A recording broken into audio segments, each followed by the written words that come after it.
টুর্নামেন্টের লক্ষ্য কি? জেতা। লক্ষ্য হচ্ছে প্রথম যেহেতু লাওসের সাথে খেলা, লাওসের সাথে যেভাবে খেলতে হবে, কোচ যেভাবে বলবে, আমাদের টার্গেট থাকবে ম্যাচ জেতা।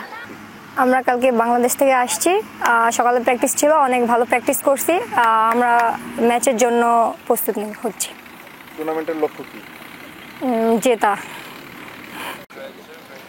কালকে আমরা বাংলাদেশ থেকে লাওসে আসছি এফসি কোয়ালিফাই করার জন্য। আমরা আজকে প্রথম প্র্যাকটিস করছি, তো আলহামদুলিল্লাহ সবাই সুস্থ আছি, ভালো ট্রেনিং হয়েছে। সকাল সকাল ট্রেনিং সবকিছু মিলে দলের কি অবস্থা?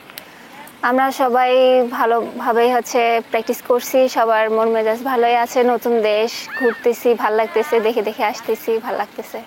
টার্গেট কি, লক্ষ্য কি আন্ডার 20-তে? লক্ষ্য হচ্ছে প্রথম যেহেতু লাওসের সাথে খেলা, লাওসের সাথে যেভাবে খেলতে হবে, কোচ যেভাবে বলবে, আমাদের টার্গেট থাকবে ম্যাচ জেতা।